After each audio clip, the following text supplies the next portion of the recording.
Salam sigap dan shalom. Renungan kita pada hari ini, Kamis 4 Februari 2021, berjudul Hukum itu adalah kebenaran dan keadilan. Ayat intinya terdapat di dalam Mazmur 119 ayat 142. Keadilanmu adil untuk selama-lamanya dan Tauratmu benar. Pena Inspirasi menjelaskan yang dimaksud dengan judul renungan kita pagi ini. Hukum itu adalah kebenaran dan keadilan, sehubungan dengan kita sebagai putra-putri Allah adalah sebagai berikut. Pertama, kebenaran dan keadilan itu berada di bilik yang maha suci di surga dengan melihat hukumnya sebagai ukuran kebenaran dengan mana semua umat manusia diuji. Di dalam Ka'bah di surga, tempat tinggal Allah, tahtanya didirikan dalam kebenaran dan keadilan. Di bilik yang maha suci ia melihat hukumnya sebagai ukuran kebenaran dengan mana semua umat manusia diuji. Tabut tempat menyimpan loh-loh hukum itu ditutupi dengan tutup pendamaian. Di hadirat inilah Kristus mengadakan permohonan melalui darahnya demi orang-orang berdosa. Kedua, kebenaran dan keadilan berpulang pada ketaatan setiap orang percaya. Dan jika mereka melanggar dan tidak mentaati hukum Allah, maka dengan sendirinya akan dihukum.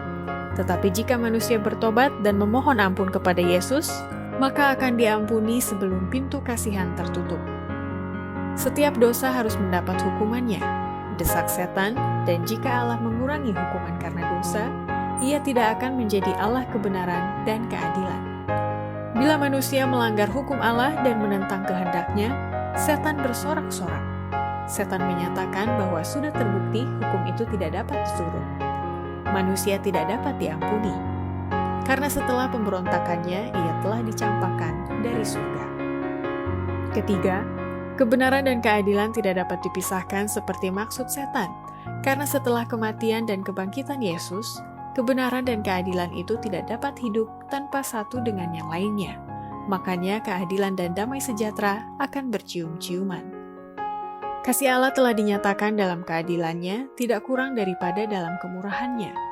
Keadilan menjadi dasar tahtanya dan buah kasihnya. Adalah maksud setan untuk memisahkan kemurahan dari kebenaran dan keadilan. Ia berusaha membuktikan bahwa kebenaran hukum Allah merupakan suatu musuh terhadap perdamaian. Tetapi Kristus menunjukkan bahwa dalam rencana Allah, hal-hal itu disatukan dan tidak dapat dipisah-pisahkan. Yang satu tidak dapat hidup tanpa yang lain, bahwa kemurahan dan kebenaran akan bertemu bersama-sama, maka keadilan dan damai sejahtera akan bercium-ciuman.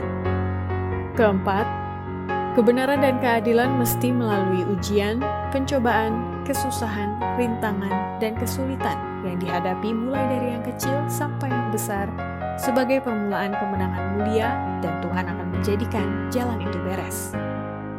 Jalan dunia biasanya mulai dengan kebesaran dan kesombongan.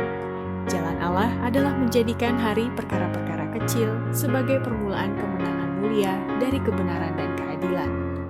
Kadang-kadang ia melatih para pekerjanya dengan mendatangkan kepada mereka kekecewaan dan kegagalan yang datang membayang. Adalah maksudnya supaya mereka belajar menguasai kesulitan-kesulitan. Seringkali manusia dicobai supaya tersandung di hadapan kesusahan-kesusahan dan rintangan-rintangan yang mereka hadapi. Tetapi jikalau mereka memegang keyakinan mereka pada permulaan dengan teguh sampai kesudahan, maka Allah akan menjadikan jalan itu beres. Demikianlah renungan kita pada hari ini. Kiranya Tuhan memberkati kita semua.